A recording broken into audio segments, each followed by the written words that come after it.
Welcome to the show, Kerry. Thanks for being here. Thank you for having me.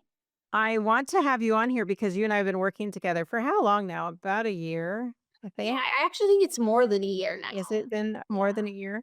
Yeah. So I hired you, I think, from a Facebook group, Mhm. maybe, and needed a lot of back end technical help because I'm a website builder. I build websites, but I don't do the workflows and all these other things we're going to talk about and just the technical, really technical stuff that you are a whiz at. So I wanted to have you on here today because I think people can learn from you. And if only even if what they learn is like what do they hire out and what should they be working harder at learning themselves? That's one of the goals I think of this conversation for me. But thank you for being here and thank you for all your help so far because I wouldn't have been able to do it without you. Absolutely.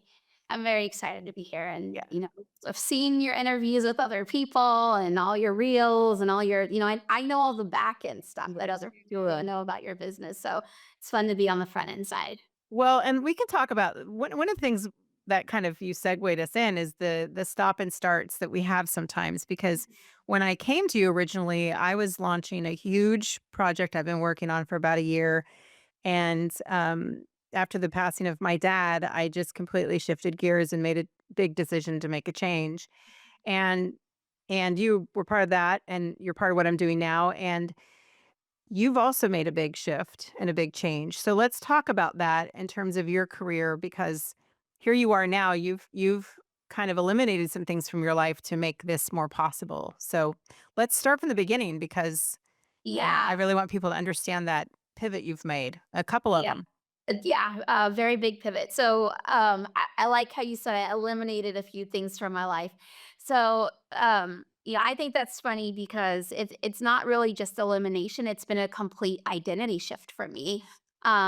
This year I turned 40 years old and I have over 2 decades of experience in dance, fitness, wellness, and transitioned into healthcare and academia. So, ever since I was 16, I started working. I worked as a dance instructor.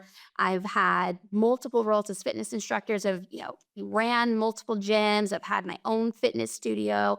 I've been very, very much engulfed in this health and wellness industries for, over 2 decades. Um, I'm so sorry. One second. Oh, there he goes. I Got your pot. There he apologize is. about No that. worries. Go ahead. And so, that's all I knew. I have a strong passion for learning, which made it like a natural pathway for me to continue to learn, continue to build on my education. So like I decided I needed to learn more about fitness, learn more about anatomy. I fell in love with physiology. A lot of people don't know what that means. It's basically about how the systems inside your body work. And I went back to college because I grew up in Europe. So we don't have like college the same way you do here in the US. And we don't have like the school system is structured differently. And it's not like frowned upon if you don't go to university.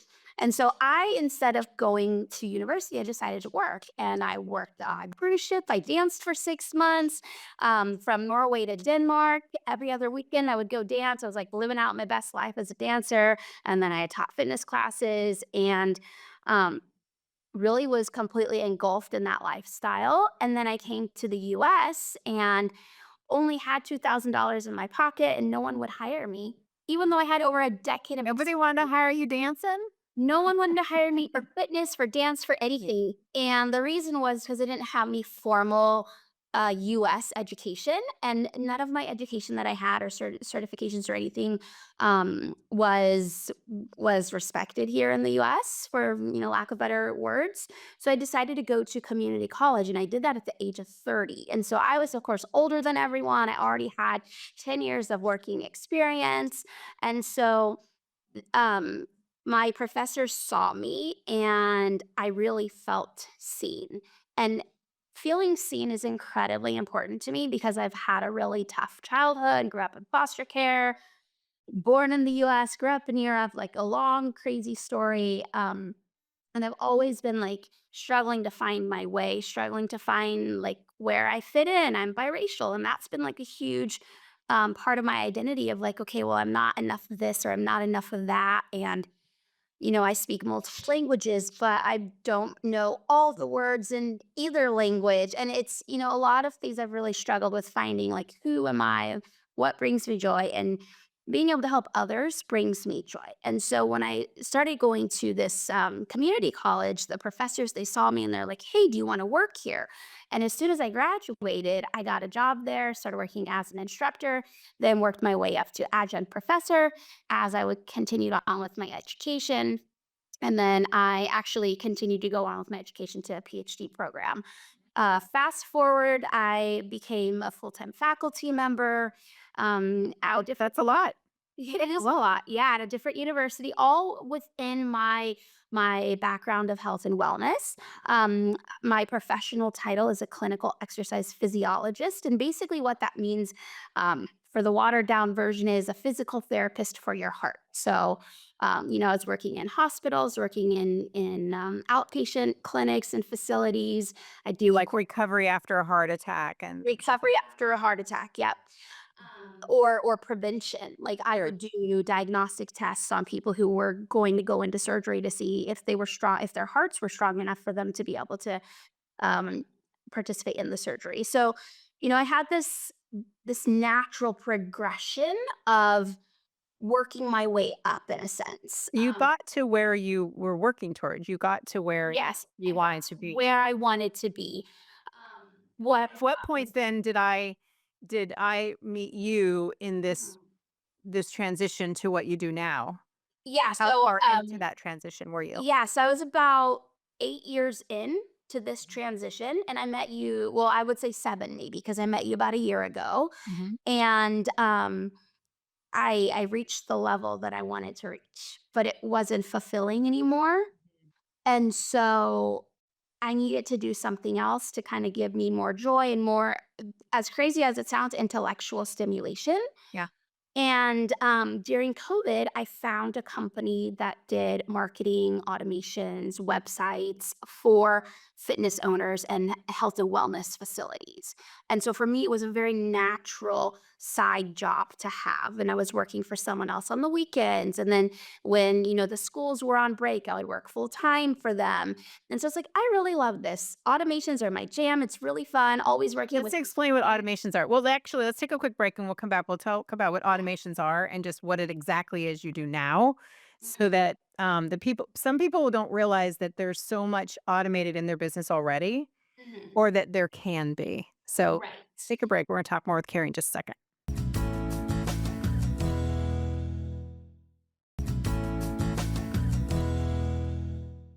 Okay, we're returning with you, Carrie. A lot to cover. You started out in Europe, came to the United States, ended up working your way up to a PhD and were a professor, faculty professor, and made a big switch. And part of the transition was COVID because you had an opportunity to work other places, but Correct. it brought you to where you are now. And you just mentioned in the first segment automations and systems and things like that. And whoo, those are not everybody's cuppa.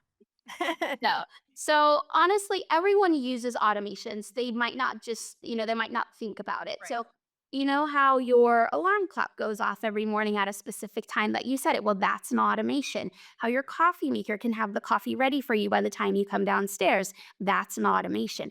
I help people set up automations for their businesses. And so I know that's a very like downplaying it, but automations can be incredibly complex, but they can also be incredibly simple. We just tend to overlook the simple ones, but those I are tend often to make really things more neat. complicated than they need to Yes. be, right? You do. Yeah, You absolutely. do. One of those clients who, I'm trying to okay, so let's just give an example. So one of the things that you help me do, actually that you do for me is, set up workflows. So when someone Mhm. comes into my space and they download so I have a whole other business that I do besides this that we won't get into the details of that, except that I help entrepreneurs do the things that they have been putting off doing or like pitching themselves to the media, pitching themselves to magazines, to speaking and things like showing up in different places that they never thought they could and make a living at it. So when I someone downloads something to mine, they automatically get an email. And that's really how simple it's supposed to be. Yes. And then they can get more emails every week or every day or every month. and there's all these other things. There's all different kinds of automations, but that's about the most common one in my field Yes, is to just absolutely. attract those emails and nurture them and make sure that I can help them through their own journey. Yes, absolutely. What would be another example of an automation?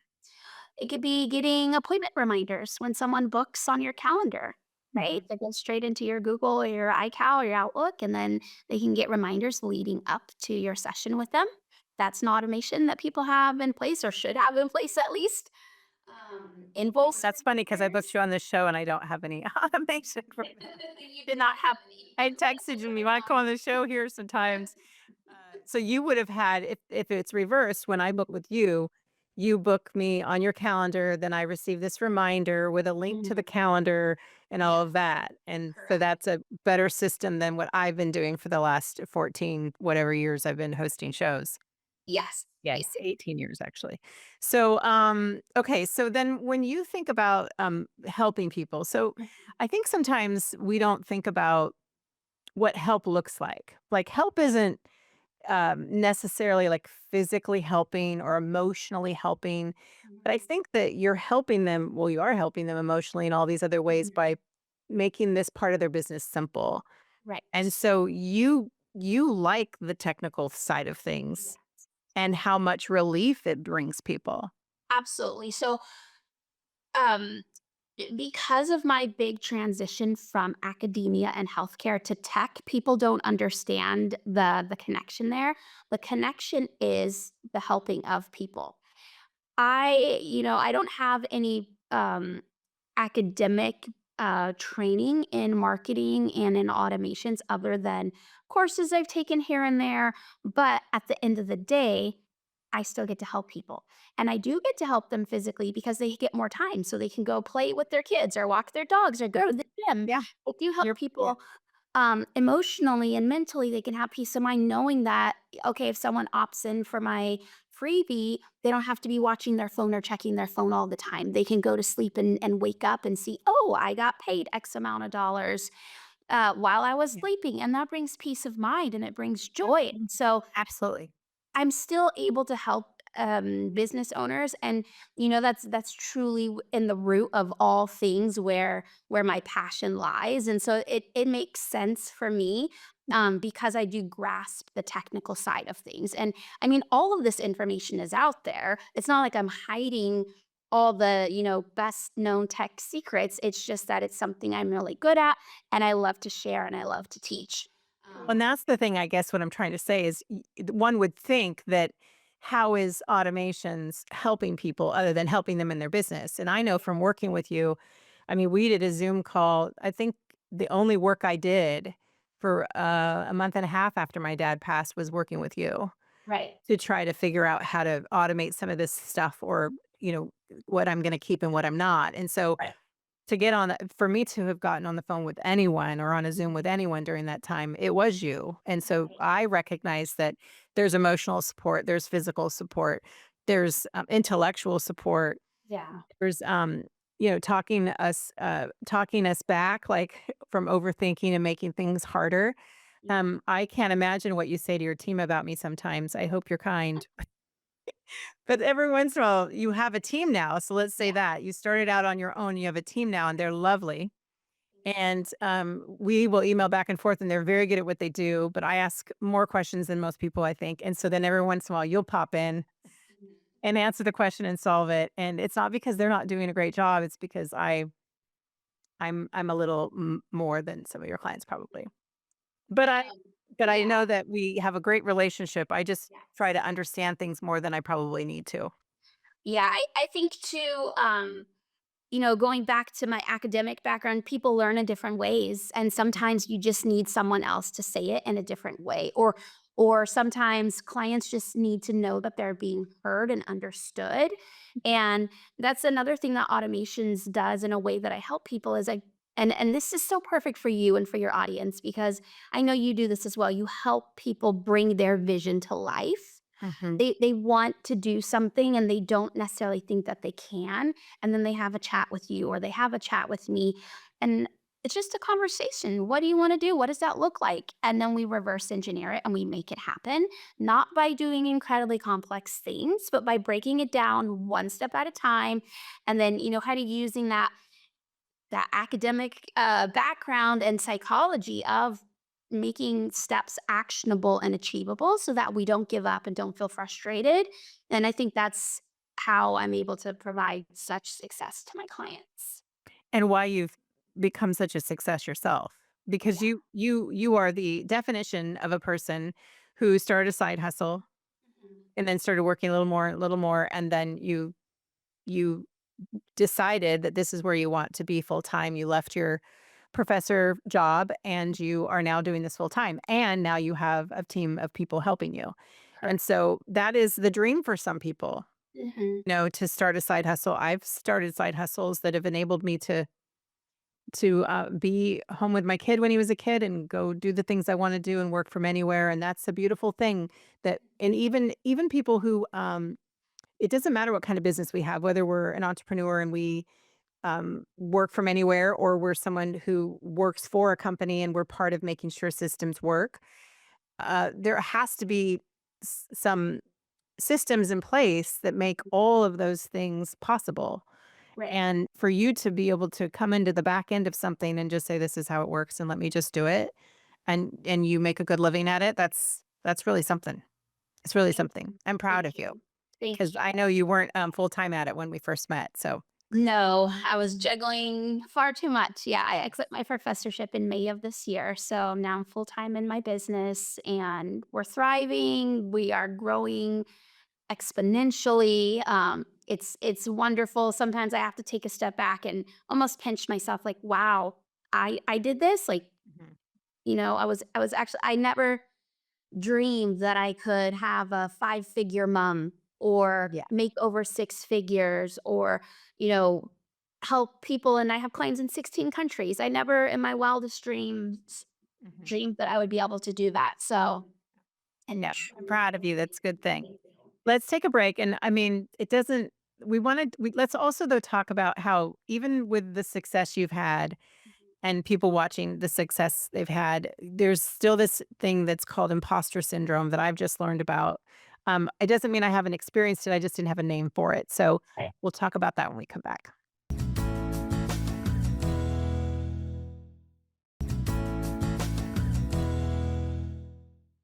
We are wrapping up with you, Kerry, talking about the automations and the systems that you put in place for businesses. You've left your professorship to do this full time. You have a team. You're making great money. You're doing things you love. And let's talk about imposter syndrome because we've both talked about that off camera before with each other.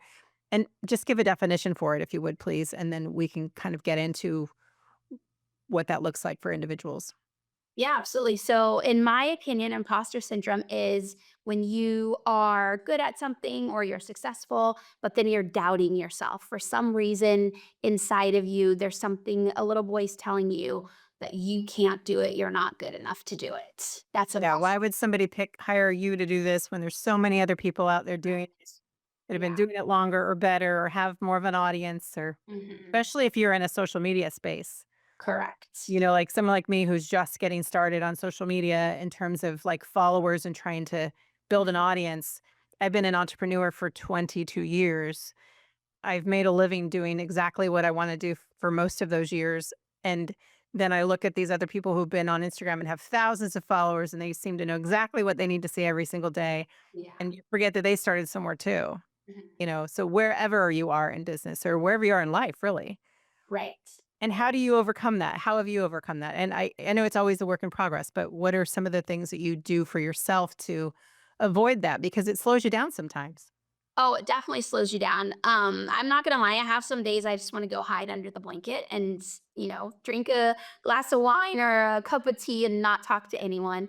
Um, I don't know if I'll ever fully overcome imposter syndrome. I will say that. But what I do is I have therapy. I go to therapy every week. That is incredibly important to me. I'm very good at articulating my feelings, but it doesn't mean I don't feel them.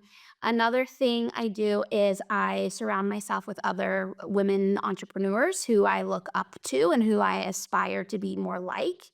And we keep it real. We talk about the stuff that goes on in your business and what you're struggling with. Um, and then also, I have an amazing boyfriend who I can talk to. He's not an entrepreneur, but it's still nice to have that sounding board. Another thing I do is I have my phone and automation. I have my phone go on silent so no one can like come through or bother me. I put things on the calendar and so I can see it. Like I took my business paid for us to go to Barbados for my 40th birthday this year.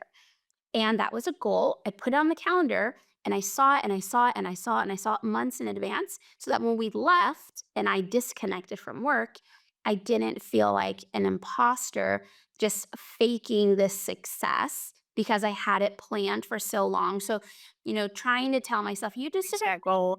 look at what you're doing. And then another thing that I do with automations that helps me feel more successful is I have notifications that are like my wins. So when I get a new payment, when I get a new client, I have little party hat emojis and dollar sign emojis, things that make me feel better about myself because then I can actually see it coming in. And it, yes, I doubt myself, but it makes me doubt myself a little less. Well, when I get an automation for certain things, I'll say, "Nice work," like, yeah, telling myself, like, "'Cause okay, keep doing what you're doing, Yes. keep trying, because there's not really a set path, necessarily for what you're doing or what I'm doing or what a lot of people are trying to achieve, and whether that's, as an entrepreneur or even in a career path, I mean, sometimes you don't really know what the ceiling is until you start to work toward it, so Right. and I commend you for that because, having reached the pinnacle of your career as a professor, uh, you could have kept doing that if it was well, if it wasn't serving, you and you weren't feeling motivated by it or excited by it, I should say. You probably went through lulls and you thought, I'm going to keep going. I'm going to keep going. Right. Right. It was a big decision to leave. You'd done it for a long time. You'd worked really hard for it, but it's okay to have a new season, to have a Yeah. new goal, to have a whole new career. Yeah, for me, it was a whole new identity. The first, few months, as I quit at the end of the semester, and so during the summer, it was summer, so that was fine. But when the fall semester started and I wasn't going back, I literally was like, "Holy shit, did I, excuse my language, did I make a huge bad decision? Did I throw away everything?" Yeah. Because whenever people thought about Carrie, they thought about Professor Carrie, they thought about fitness Carrie, dance Carrie, they didn't think about tech Carrie. But I'm making a name for myself or my business, have an amazing team. We're doing all the right things and it's Well, I never knew the other Carrie, and I really like this Carrie. So I'm sure both are equally lovely, but I'm really glad to know you and have all your help. So I'll have you back. We'll talk more systems, but thank you for being here this day. thank you for having me, Lisa.